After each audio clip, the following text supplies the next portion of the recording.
Iran rejects international calls not to attack Israel. The president is confident that we have the capability available to us to help defend Israel should it come to that. Nobody wants to see it come to that. Plus, Ukraine continues its unprecedented operation to take the fight to Russian soil. Within a week, Ukrainian military captured more than 1,000 square kilometers of Russian territory. And in the search for previous life on Mars, the discovery of water deep below the surface and what it might mean. Today is Tuesday, August 13th, and this is VOA's Flashpoint.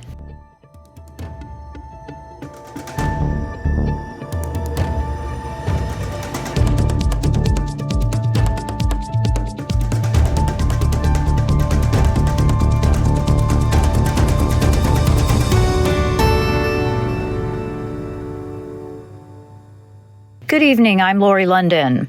Israel remains on high alert for an Iranian retaliatory strike while the U.S. and other allies urge Iran not to follow through on its vow of a severe response to the killing of Hamas official Ismail Haniyeh in Tehran, which it blamed on Israel. We share the same concerns and expectations that our Israeli counterparts have with respect to potential timing here. Could be this week. We're continuing to watch it very, very closely. The U.S. Navy has deployed warships and a submarine to the Middle East to bolster Israeli defenses. White House National Security Spokesman John Kirby says the U.S. stands ready to help defend Israel if needed. It is difficult to ascertain at this particular time if there is an attack by Iran and or its proxies, what that could look like. But we have to be prepared for what could be a significant set of attacks. All of this ahead of renewed Gaza ceasefire talks set to take place on Thursday in efforts to avert further escalation in regional tensions. For a deeper dive into this very tense situation, we are joined by Dr. Matthew Levitt, Senior Fellow and Director of the Reinhard Program of Counterterrorism at the Washington Institute. Do you think that what the U.S. has been doing in the past week with sending even more military resources is a deterrent, or do you think that there is a very real possibility that the U.S. could get drawn into something here? I think it is overwhelmingly a deterrent threat and a defensive capability. So as we saw in mid-April when Iran launched rockets and drones at Israel, U.S. Central Command was able to partner with Israel and a couple of European and a couple of Middle Eastern partners and successfully knock down 90-something% of those projectiles. That's the first order of business in this current deployment. And we've seen the commander of U.S. Central Command in Israel in the lead up to this anticipated Iranian strike now, as we did in the days before the Iranian strike in April. The second piece of it is deterrent, to make sure that people fully appreciate just how close the region is right now to a broader conflict, and to signal to people not to do things that would tip the scales in that direction. In particular, I think it's very telling that the Secretary of Defense 2 days ago issued a statement highlighting the various naval assets that the Pentagon has sent to the region, including a particular type of fighter jet, and even more so, a particularly capable submarine that can launch missiles that can take out cities. And so there, it's part of the deterrent threat as well. But the bottom line is, because we're all on edge, I think the U.S. military also wants to be prepared in the event that things do really spiral out of control, to have the kind of force in the region necessary to be able to contend with that kind of a threat. Do you think that the efforts to persuade Iran, even though it's saying it absolutely will not refrain just because there will be renewed peace talks this week. Do you think that that is still a potential that they could hold off, or do you feel like it's, as we're hearing, potentially imminent within? I've said from the get-go that in my estimation, the likelihood of Iran not responding at all is zero. How it responds is very much up in the air. I said that when people were saying that there was indications that the Iranians wouldn't respond at all, and at times when people were saying that the Iranians were going to go absolutely haywire. The Iranians clearly do not want to spark a regional war that will draw in Iran. The Iranians traditionally are happy to fight to the last Arab proxy, more recently to the last non-Persian Shia proxy. But they do not want a war to spill over into Iran's borders, especially at a time when the revolutionary leadership is feeling concerned about the stability of the revolution. And so I think that what's likely to happen, and as Iranian officials have recently stated, is that they're going to try and do something that has strong parallelism to what presumably the Israelis did in the targeted killing of Haniya, Hamas leader Haniya in Tehran, which is to say they're going to try and hit something in Israel that is not a civilian target, that is not a massive military target. The Iranians have described what happened in Tehran as an intelligence operation, that they would do the same. That also suggests that it might not be in Israel at all. I think it's still likely that there are some number of rockets, but the Iranians have dramatically increased their international external operations, their assassination, abduction, intimidation, surveillance plots around the world. And I think it's very likely that one of the ways that they try and respond to this is to try and assassinate a senior Israeli official abroad. I just finished a 3-year project on this, and we just launched this past week an interactive map and timeline of Iran's external operations around the world. And you can see that the two of the kind of largest bars in the bar graph are these operations not in South America or in Africa or in South Asia, but in North America, and the single largest bar in Europe. So we don't really know where, what, or when, but do you think that the renewed ceasefire talks will actually go anywhere, given that Hamas doesn't feel it needs to be there, because they're saying they already agreed to the last one? Look, on the one hand, the negotiations by their very nature are give and take. And so there is no deal yet. And for Hamas to decide it's not going to show up at the table because it's already agreed to a previous deal, that's not what negotiations are. On the flip side, U.S. officials claim that they were really, really close to a deal based on previous positions. And now the Israelis, Netanyahu in particular, reportedly have added several new things. Look, the negotiations are not yet done. I think they will get done. I do not think that the Haniya assassination is going to prove to be a nail in the coffin for these talks, because at the end of the day, the factors that were leading both Hamas in Gaza and the Netanyahu government in Israel to want or need a deal remain. Netanyahu understands that the remaining hostages don't have much time.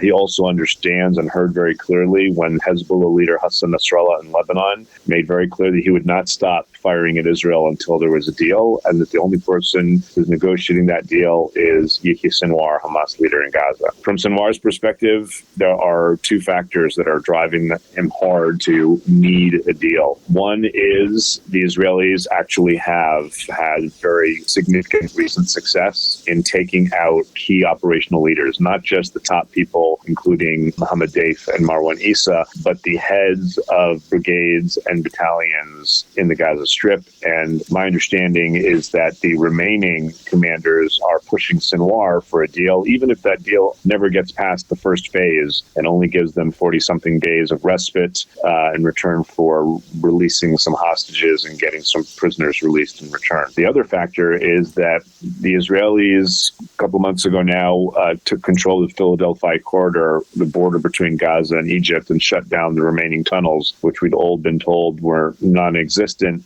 but clearly were. And it takes some time for the stocks that Hamas had smuggled through of weapons and of cash to run out, but they now have a few weeks ago. And so if you can't replenish your ammunition and your weapons, and you can't smuggle in cash into an economy that is a cash economy that has a real liquidity problem, then you're under a lot of pressure. When Hamas wants to send money to Sinwar and Gaza, it's not sending money through a bank account. It's sending money through a hawaladar or a money exchanger. There's a cash crunch. There's a weapons and ammunition problem. His own commanders are saying we need this respite. And so those factors that predate the assassinations of Hezbollah's Fuad Shukr and Hamas's Ismail Haniyeh, those continue to exist. And I think that as much as Hamas is angry that Haniyeh was assassinated and displeased with the nature of their situation in Gaza, they understand that they need this. And from his own perspective, so does the Netanyahu government. Dr. Matthew Levitt, Senior Fellow and Director of the Reinhard Program of Counterterrorism at the Washington Institute. Thank you so much for your perspective. Meanwhile, Russia's President Vladimir Putin discussed the situation in the Middle East with Palestinian President Mahmoud Abbas, who was visiting Moscow Tuesday, who plans to travel to Turkey Wednesday for talks with President Recep Tayyip Erdogan. And the catastrophic humanitarian crisis in Gaza continues to worsen. After more than 10 months of fighting, the Palestinian death toll is nearing 40,000 in Gaza, according to the health ministry there. The crisis is taking the worst toll on children. Lucy Fielder with Reuters has this report. Like many other children in Gaza, 3-year-old Yasmin al-Shambari is ravaged by skin disease. There's little chance of relief for her. The 10-month war between Israel and Palestinian militant group Hamas has left Gaza with no clean water, streets running with sewage, and a shortage of aid and medicine. Tiny insects flit around the little girl's face, while piles of garbage rot in the summer heat outside the burnt-out school in which she and her father Ahmed are taking shelter, in Jabalia refugee camp in the north. They're displaced like most people in Gaza. We really suffer a lot from skin diseases in the school. The schools, first of all, are dilapidated and there's no cleanliness. As you can see, the school is overcrowded and not every child is like the other. Each child is different, even from different areas. For example, my daughter Yasmin is sensitive to diseases. The diseases she has on her face have been there for almost 10 days now. Ammar al-Masharawi, 2.5 years old, has a fiery rash all over his face and body. His father Ahmed is seeking treatment for him in Kamal Adwan Hospital. They've tried others to no avail. The reason is the lack of food and medicine, a shortage of everything. We are suffering from everything. There is no medicine or food for the children. These children were recently weaned and they can't find eggs, bananas, or anything good to support them. There is no milk, semolina, or anything at all. We adults manage somehow, but the children, God help them. Skin diseases are not the only illnesses stalking children in one of the most densely populated places on Earth. The World Health Organization has sounded the alarm that hepatitis A and polio are spreading among children. It blamed a chronic scarcity of water and trash and sewage in the streets, all compounded by people living crowded into shelters where they have to stand in line for hours to use the toilets. Dr. Wissam As-Sakani. The overcrowding of citizens in shelters has also contributed to the rapid spread of skin diseases. Yesterday, we were talking about hepatitis, and today we are talking about contagious skin diseases. Every day there are new diseases spreading among children, such as vitiligo, tinea, psoriasis, and scabies. That was Lucy Fielder with Reuters reporting. And turning now to Russia's war on Ukraine. Kremlin forces are intensifying attacks in eastern Ukraine as it continues the fight against Kyiv's cross-border incursion. We hear more from Anna Chernikova in Kyiv. Генерал Сирський доповів, що контролюються близько 1000 квадратних. In his latest evening address, President Volodymyr Zelensky said that the offensive operation in the Kursk region and the liberation of the border from the Russian military is a matter of Ukraine's security. According to Zelensky, the territories which are currently under the control of the Ukrainian armed forces are the territories from where Russian forces conducted the shelling of the Ukrainian Sumy region. The spokesman of the Ministry of Foreign Affairs of Ukraine said that Ukraine is not interested in taking away the territory in the Kursk region of Russia, but wants to protect the lives of Ukrainian people. He confirmed that Russian forces conducted more than 2,000 strikes on the Sumy region from the Kursk region since June 2024 alone. Also, the operation does not allow Russian forces to transfer additional units to the Donetsk region and complicate their logistics. Within a week, Ukrainian military captured more than 1,000 square kilometers of Russian territory. The armed forces of Ukraine are trying to expand their offensive and consolidate their positions. Currently, it is not known how many Ukrainian soldiers are participating in the operation, as well as its goals and timing. Institute for the Study of War reports that Russian President Vladimir Putin is trying to show himself to be competent regarding the situation in the Kursk region and shift the responsibility for the invasion by the Ukrainian forces to other Russian representatives of the government and the military. According to The Telegraph, President Volodymyr Zelensky is putting pressure on Great Britain to allow strikes deep into Russia amid the offensive in the Kursk region. But the British government's position has not yet changed. The Telegraph notes that British government did not give Ukraine permission to use Storm Shadow missiles as part of the Kursk offensive operation. Reportedly, Zelensky instructed the defense ministry officials and diplomats to present a list of necessary actions to obtain permission from the partners to use long-range weapons on the territory of Russia to defend Ukrainian territory. On August 12th, a bipartisan delegation from the USA made an official visit to Kyiv amid Ukrainian Kursk offensive operation. The delegation supported the actions of the defense forces of Ukraine in the Kursk region of Russia and called this operation historic and one that gives hope. Republican Senator Lindsey Graham said, "What I think about Kursk?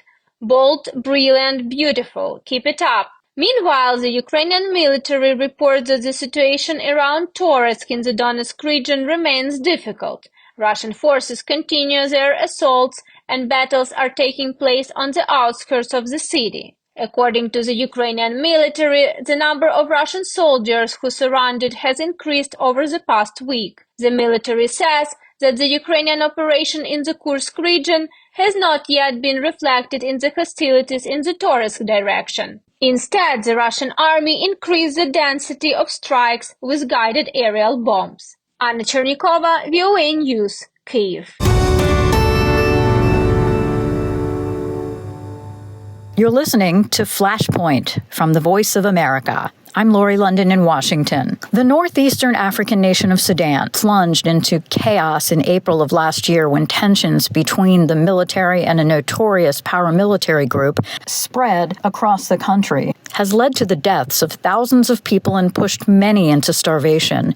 The Famine Review Committee recently concluded there is famine in Zamzam refugee camp in North Darfur and warned that other areas in Darfur and elsewhere are at a high risk of famine. This is no small thing. This is only the third time in some 20 years that this level of acute food insecurity has been declared. It means that children are desperate. It means that inhabitants are desperate. It means that we have an extremely alarming situation on the ground. UNICEF representative to Sudan, Sheldon Yett, said the country is experiencing a child protection emergency and stressed that the only way out is a ceasefire. The UN Migration Agency says Sudan's humanitarian crisis is at a catastrophic breaking point amid fighting and devastating flooding. Talks to end Sudan's 16-month war are expected to begin on Wednesday, even as the Sudanese army has all but rejected the invitation.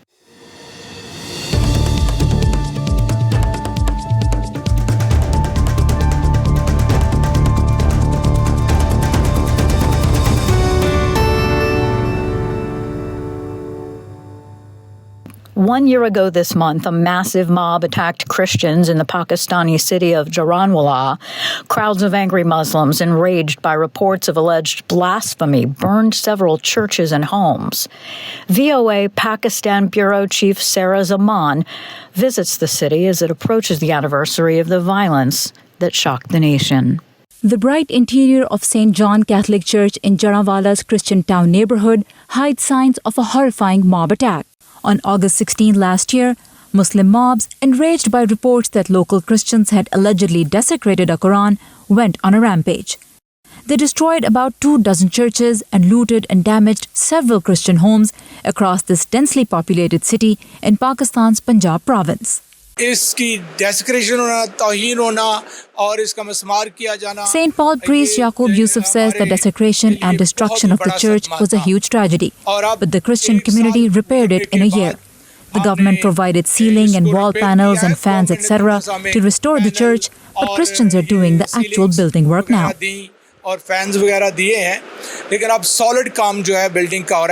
Sajid Masih's residence across from the church was one of many destroyed that day. A year later, his home is livable again. Thank the Lord, we're in better shape, he says, adding that a lot of the repair work is done, but much still remains. With government funds, supports from Muslim charities, and help from Christians in Pakistan and abroad, the restoration of churches and homes continues, though many are unhappy with the pace. The scale of the violence here was shocking. Condemnation came from the highest offices of the state. Still, Pakistan has witnessed more incidents of mob violence over alleged blasphemy. Peter Jacob is the executive director of the Lahore-based Center for Social Justice. He says when the state has a weak narrative, it emboldens people. And when the state negotiates with those involved in acts of terror and extremism in the name of religion, they become powerful and the state becomes weak. It's like holding everyone hostage. Of the thousands who took part in the violence in Jarawala, only 301 are facing trial. Most are out on bail, police records show. Christian Town resident Anush Anthony says the people involved in the violence and arson returned home to cheers upon release and were welcomed as if they had done something great. Christian Action Committee member Shakil Bhatti says the officials who witnessed assured them of justice, but the situation is very disappointing. In July, an anti-terrorism court sentenced a Christian man to death. Authorities said his social media posts containing blasphemous content fanned the August 16 violence. As the community slowly gets back on its feet, fear persists.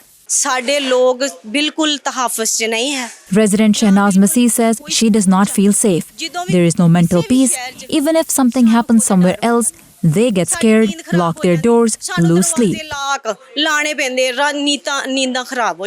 For now, in the streets of Christian Town, the epicenter of last year's violence, an uneasy calm remains. Sara Zaman, VOA News, Jarawala, Punjab, Pakistan. Greece's worst wildfire of the year eased on the outskirts of the capital Athens Tuesday thanks to weaker winds, pausing progress of a destructive blaze that killed one person and torched cars, buildings, fields, and forests. And more than 47,000 people apparently have died in Europe because of scorching temperatures in 2023, with countries in the region's south hit the hardest, according to a new report. Christy Kilburn with Reuters has details. The Barcelona Institute for Global Health found the death toll would have been 80% higher if it weren't for measures introduced in the past 20 years to help people adapt to rising temperatures, like early warning systems and healthcare improvements.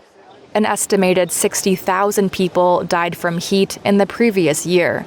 The 2023 report sourced death and temperature records from 35 European countries. When adjusting data for the population, Greece, Bulgaria, Italy, and Spain had the highest heat-related mortality rates. That was Christy Kilburn with Reuters reporting. And in other worldly news, liftoff of the Atlas V, launching the first interplanetary mission from the West Coast, and NASA's InSight, the first outer space robotic explorer to study the interior of Mars. A study released this week using data from NASA's Mars InSight lander shows evidence of liquid water far below the surface of the fourth planet. The report advancing the search for life there and showing what might have happened to Mars' ancient oceans. The lander, which has been on the red planet since 2018, measured seismic data over 4 years, examining how quakes shook the ground and determining what materials or substances were beneath the surface. And that ends today's program, but there is more VOA coverage 24 hours a day on our website, voanews.com, and across our social media platforms. On behalf of all of us here at VOA, thank you so much for listening. Until tomorrow, I'm Lori London.